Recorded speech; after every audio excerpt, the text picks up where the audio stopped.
उत्पत्ति अध्याय 18। अब्राहम के 3 अतिथि। अब्राहम मम्रे के बांज वृक्षों के बीच कड़ी धूप के समय तंबू के द्वार पर बैठा हुआ था। तब यहोवा ने उसे दर्शन दिया। उसने आंख उठाकर दृष्टि की तो क्या देखा कि 3 पुरुष उसके सामने खड़े हैं। जब उसने उन्हें देखा तब वह उनसे भेंट करने के लिए तंबू के द्वार से दौड़ा और भूमि पर गिरकर दंडवत की और कहने लगा, हे प्रभु, यदि मुझ पर तेरी अनुग्रह की दृष्टि है तो मैं विनती करता हूँ कि अपने दास के पास से चले न जाना। मैं थोड़ा सा जल लाता हूँ और आप अपने पांव धोकर इस वृक्ष के तले विश्राम करें। फिर मैं एक टुकड़ा रोटी ले आऊं और उससे आप अपने अपने जीव को तृप्त करें। तब उसके पश्चात आगे बढ़े, क्योंकि आप अपने दास के पास इसलिए पधारे हैं। उन्होंने कहा, जैसा तू कहता है वैसा ही कर। तब अब्राहम तुरंत तंबू में सारा के पास गया और कहा, 3 सा मैदा जल्दी से गूंद और फुलके बना। फिर अब्राहम गाय बैल के झुंड में दौड़ा और एक कोमल और अच्छा बछड़ा लेकर अपने सेवक को दिया और उसने जल्दी से उसको पकाया। तब उसने दही और दूध और बछड़े का मांस जो उसने पकवाया था लेकर उनके आगे परोस दिया और आप वृक्ष के तले उनके पास खड़ा रहा और वे खाने लगे। सारा का हंसना। उन्होंने उससे पूछा, तेरी पत्नी सारा कहाँ है? उसने कहा, वह तो तंबू में है। उसने कहा, मैं वसंत ऋतु में निश्चय तेरे पास फिर आऊंगा और तेरी पत्नी सारा के एक पुत्र उत्पन्न होगा। सारा तंबू के द्वार पर जो अब्राहम के पीछे था सुन रही थी। अब्राहम और सारा दोनों बहुत बूढ़े थे और सारा का मासिक धर्म बंद हो गया था। इसलिए सारा मन में हंसकर कहने लगी, मैं तो बूढ़ी हूं और मेरा स्वामी भी बूढ़ा है, तो क्या मुझे यह सुख होगा? तब यहोवा ने अब्राहम से कहा, सारा यह कहकर क्यों हंसी कि क्या मेरे जो ऐसी बुढ़िया हो गई हूं सचमुच एक पुत्र उत्पन्न होगा? क्या यहोवा के लिए कोई काम कठिन है? नियत समय में अर्थात वसंत ऋतु में मैं तेरे पास फिर आऊंगा और सारा के पुत्र उत्पन्न होगा। तब सारा डर के मारे यह कहकर मुकर गई, मैं नहीं हंसी। उसने कहा, नहीं, तू हंसी तो थी।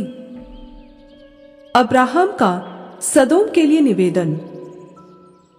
फिर वे पुरुष वहां से चलकर सदोम की ओर दृष्टि की और अब्राहम उन्हें विदा करने के लिए उनके संग संग चला। तब यहोवा ने कहा, यह जो मैं करता हूं उसे क्या अब्राहम से छिपा रखूं? अब्राहम से तो निश्चय एक बड़ी और सामर्थी जाति उपजेगी और पृथ्वी की सारी जातियां उसके द्वारा आशीष पाएंगी, क्योंकि मैं जानता हूं कि वह अपने पुत्रों और परिवार को जो उसके पीछे रह जाएंगे आज्ञा देगा कि वे यहोवा के मार्ग में अटल बने रहें और धार्मिकता और न्याय करते रहें, ताकि जो कुछ यहोवा ने अब्राहम के विषय में कहा है उसे पूरा करे। फिर यहोवा ने कहा, सदोम और गमोरा के विरुद्ध चिल्लाहट बढ़ गई है और उनका पाप बहुत भारी हो गया है। इसलिए मैं उतर कर देखूंगा कि उसकी जैसी चिल्लाहट मेरे कान तक पहुंची है। उन्होंने ठीक वैसा ही काम किया है कि नहीं, और न किया हो तो मैं उसे जान लूंगा। तब वे पुरुष वहां से मुड़कर सदोम की ओर जाने लगे, पर अब्राहम यहोवा के आगे खड़ा रह गया। तब अब्राहम उसके समीप जाकर कहने लगा, क्या तू सचमुच दुष्ट के संग धर्मी भी नाश करेगा? कदाचित उस नगर में 50 धर्मी हो तो क्या तू सचमुच उस स्थान को नाश करेगा और उन 50 धर्मियों के कारण जो उसमें हो न छोड़ेगा? इस प्रकार का काम करना तुझसे दूर रहे कि दुष्ट के संग धर्मी को भी मार डाले और धर्मी और दुष्ट दोनों की एक ही दशा हो। यह तुझसे दूर रहे, क्या सारी पृथ्वी का न्यायी न्याय न करे? यहोवा ने कहा, यदि मुझे सदोम में 50 धर्मी मिले तो उनके कारण उस सारे स्थान को छोड़ूंगा। फिर अब्राहम ने कहा, हे प्रभु, सुन, मैं तो मिट्टी और राख हूं, तो भी मैंने इतनी डिठाई की कि तुझसे बातें करूं। कदाचित उन 50 धर्मियों में 5 घट जाए तो क्या तू 5 ही के घटने के कारण उस सारे नगर का नाश करेगा?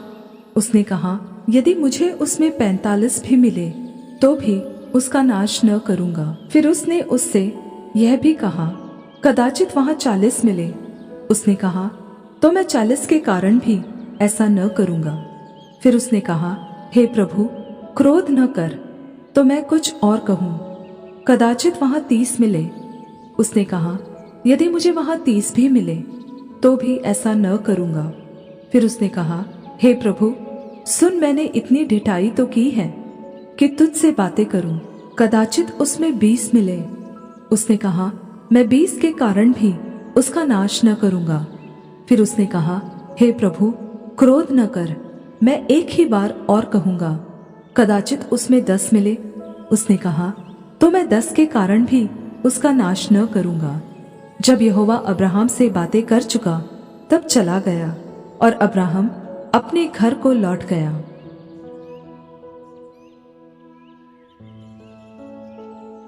उत्पत्ति